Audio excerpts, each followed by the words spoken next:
Everyone, this is Andy. Welcome to Andy's. Maybe it's useless knowledge, maybe it's not, but we'll find out. Today we're going to cover three P's. 1, 2, 3. Pace, the pause, and the ponder. Right? Pace, pause, and ponder. Three ways that you can communicate effectively in your sales process. You can use it cold call, you could use it in meetings, all these different places to do it. First thing, sales reps get nervous. Pacing is all crazy. There's two things that pace can go wrong. First, the baby bear says, if you're too slow and you're calling and you're like, hello, this is Andy. And I'd like to talk to John. Obviously too slow. So baby bear is too slow. That is no good. Now, the second fatality that we get from sales reps is too fast. Hi, this is Andy. Can I speak to John? John, the reason I'm for my calls, I'd want to introduce myself as your account member because I'd like to tell you how amazing we are as a company and all these different cool things that we can do. Right? Super fast. I know you as a salesperson, you're thinking, well, if I can just say all these things and get them out of my mouth, my trainer told me I would be fine. Right? But you got to remember this. When you're talking too fast, all that person is thinking is, crap. When can I hang up? Is it rude to hang up now? Or, man, I wish I had a better receptionist. They're not hearing anything that you're saying. So remember, the pace of your call is important, right? And there's a couple of ways we can also enhance the pace. But just think about, you don't want to talk too slow with your because then you look like a jerk, right? You're annoying.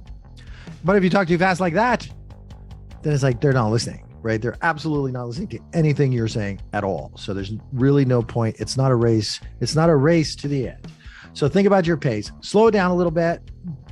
More important, I think, than pace of too slow or too fast, where you just keep rattling on, is the sound, right? Make sure the quality is booming, right? You want to sound like you're a radio DJ. My mama used to tell me, Andy, you got a face for radio. Anyway. All right. So remember that. Pace. Not too slow. With the ums. Not too fast. Make it just right. Just like your mama bear wanted. Now, next, the power of pause. Pause is a fantastic way for you to create space in a conversation, address their concerns, provide emphasis. Think about this. You're talking to your girlfriend. Hey, girlfriend, I really love you. You're amazing. I love you so much. I can't think of living in my life without you. Nobody wants that. But she might like, hey, girlfriend, I love you. Pause. I can't imagine spending my life with anyone but you. I love you. Right? The power of pause brings emphasis. It makes people pay attention to what you're saying. It makes you look a little bit contemplative. Perhaps you're a genius. Who knows? The power of pause. Another good way, I use pause as a disruptor when you're dealing with an objection. I'm really just not interested. You'd be like, well, why are you not interested, Bob? You can do that. Well, what makes you not interested? Don't you want to make money? Don't you want to, right? Who's got that sales rep? I'm really not interested right now. Why? You don't want to make any money? Why? You don't want to do this? Why? You don't want to be amazing? Oh, who hates those salespeople? What if you said instead, use the power of pause. And in this case, we use the power of their name. John says, I'm really just not interested right now. And you say, John, what makes you say that? Right? Notice the power of pause. You're creating an environment of conversation, right? You're not naturally just jumping back and attacking them. So you got the power of pause. Pause for emphasis. Pause, Andy, to get their attention so that you can continue your conversation. All right? So far we got the pace. Not too slow. Not too slow. Not too fast where you're just rattling on. And then the power of pause, where you can articulate yourself, and the power of pause, Andy, with their name. Okay. Simple stuff, but I know that we forget because I listen to salespeople every day. and I hear these same challenges. So little reinforcement today. All right, the last piece, 2 more P's, proof and ponder, right? Ponder is a fancy word for question. And I know you guys know about big, bold statements and all these different things, but the power of the questions super important. So I call it, first you want to give them a little proof. Then you want to give them a little ponder, right? So, John, here's the proof. John, a lot of my clients are getting 1 to 2 more placements per month since they started working with us. Now the ponder, if you were to close 1, 2 more candidates per month, 12, 20 a year, how would that affect your business?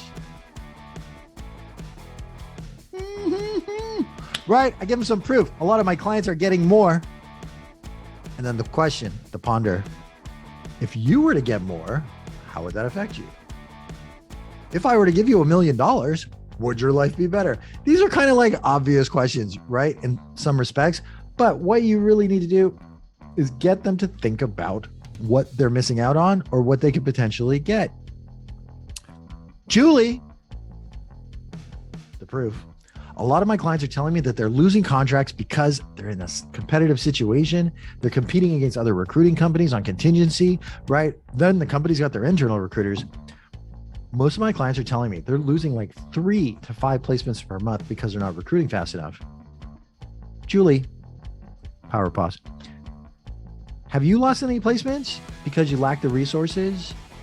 And to follow up on that, how much do you think it's costing your business per year that you're losing positions because you didn't have enough resources?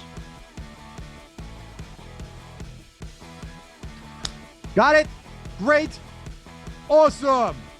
The key to the ponder question is you want to ask them a question. Hey, do you want more sales? That's okay. Yes, I want more sales. Different. Ask it this way. The ponder question is like this. Hey, how much different would your business be if you added $100,000 a month in revenue? How would your life be different? How would your business be different? Right? Be careful of the questions you ask. You don't want them to be like, do you want more sales? Everybody wants more sales, right? But get them into a picture. How would your life be different? You want them to ponder. All right. So episode 2 is pace. Not too slow. Man, all of you get the out of there. Just makes me nuts. But get rid of the get rid of the get rid of the get rid of it. Not too fast. Hi, the reason for my call is that don't be too fast. Just get it paceful and right. More importantly than the pace is actually the resonance, right? You really want it to boom. So you sound confident. You sound fantastic. The pause. All right, next is the power of pause. Use it for emphasis and use it, Andy, to disrupt and return to objections. And then last, the proof and the ponder. Give them the statement of, a lot of my clients are seeing this. I'm seeing this in the marketplace. I recently read Elon Musk said, the proof. And if I could solve this problem, how would it affect your business if we did A, B, and C per month? Hey, John, what if you had another $1 million per year? How would that affect your business? How would that affect your life? All right. Thank you for playing today. Pace, pause, proof, ponder. Do those things. Your sales will get a little bit better. Thanks for playing. HIKINEX sales by Andy.